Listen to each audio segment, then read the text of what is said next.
You've been trying to manifest for months. You do the affirmations. You visualize until your head hurts. But every morning, you wake up to the exact same reality. And that sinking feeling in your gut, that's your conscious mind, desperately trying to row a boat that's already anchored to the ocean floor. Here's the brutal truth that no one tells you. Your conscious mind is the weakest link. It's loud, it's skeptical, and it falls asleep before your subconscious even wakes up. So why are you still using it to change your life? Before we dive into the 3 sleep hacks that will literally rewire your brain while you snore, take a second to hit that subscribe button. Not because I asked, but because you know you need a weekly anchor to pull you out of the trying so hard trap. Do it now. And let's recalibrate your frequency before you close your eyes tonight. Neville Goddard, the mystic who cracked the code of manifestation, said this: "The only thing that separates you from your desire is the state of consciousness you are in." And where does that state harden? Right there, in the gap between your head hitting the pillow and the moment you drift off. That gap is not just sleep. It's the gateway to your timeline. But here's the pain point. Most people bring their daily disappointments into that gateway. They replay the arguments, the rejections, the empty bank account, and they call it being realistic. Let me paint that picture for you. You're lying in the dark.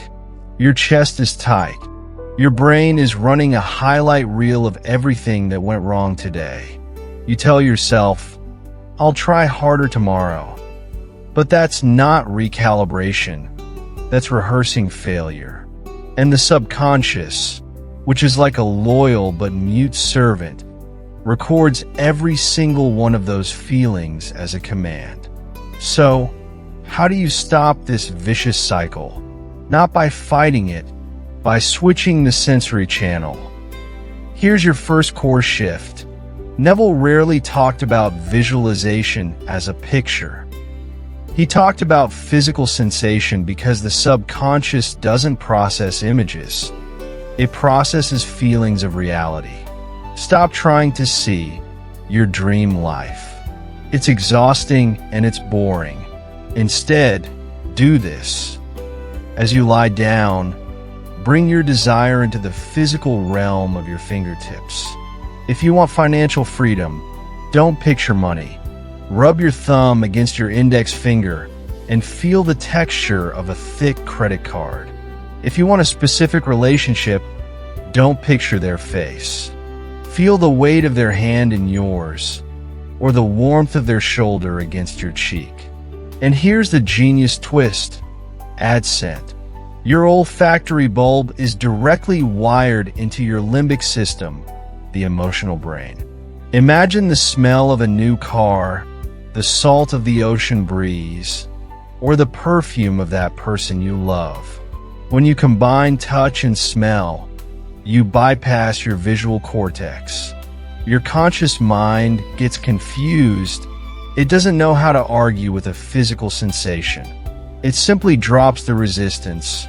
Goddard illustrated this perfectly. He spoke of a man who wanted a new home. He didn't visualize the blueprint. Every night, he physically grasped the doorknob of his current room and pretended it was the brass handle of his new house. He felt the cold metal, the turn of the lock. Within weeks, the house appeared. Not because he wished, but because his nervous system believed the journey was already happening. Now, what about all that resistance, the frustration, the bottleneck you mentioned? Neville developed a radical method called the lullaby technique. And it's the laziest, most powerful tool you'll ever use.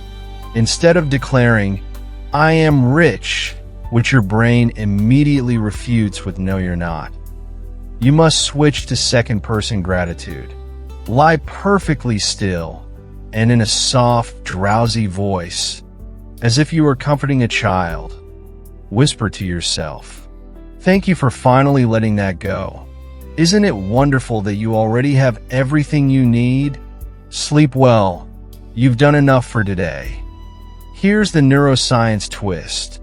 Your subconscious mind, especially in the theta state of twilight sleep, cannot differentiate between I and you. If you thank yourself as if you are an external benefactor, the subconscious accepts it as a statement of fact from a higher authority.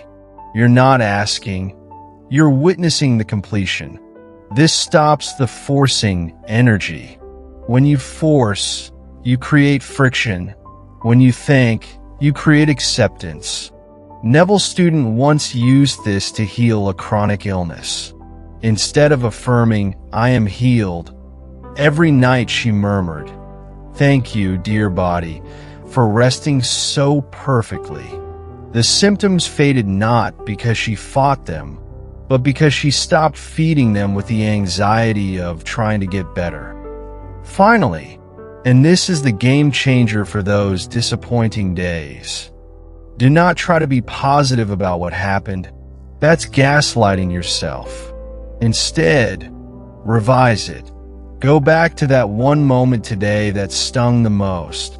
The rude comment, the missed opportunity. Now, in your mind, replay it with a new ending. You don't change the beginning. You change the final reaction. You see yourself responding with calm grace. You see the other person apologizing or being moved by your words. Why does this work? Because Neville taught that time is not linear. It is a circle. By revising the past, you are literally selecting a different branch of the timeline. You are teaching your subconscious that the failure no longer exists in your personal history. Let's use a famous case. A woman lost a precious ring. She was frantic. Instead of searching physically, she went to sleep and revised her memory. She replayed the moment she put it in her bag, but this time, she felt the relief of finding it safely. She did this for 3 nights. On the 3rd day, her friend found the ring in a spot she had searched a dozen times, under the couch cushion. It wasn't magic. It was internal alignment. Her subconscious stopped broadcasting lost and started broadcasting safe. And reality simply rearranged itself to MATC.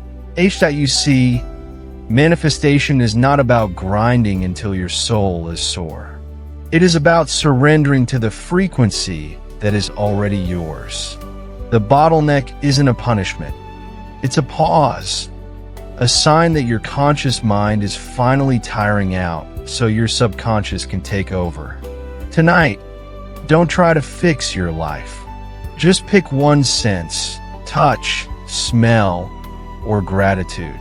Let the disappointment dissolve, not by fighting it, but by refusing to rehearse it in the sacred space of your sleep. If this shifted something in your chest today, even just a little, do me one favor and hit that subscribe button. Not for me, for the version of you that is finally ready to stop rowing and start floating. Share this with someone who is exhausted by positive thinking and needs the silent power of revision.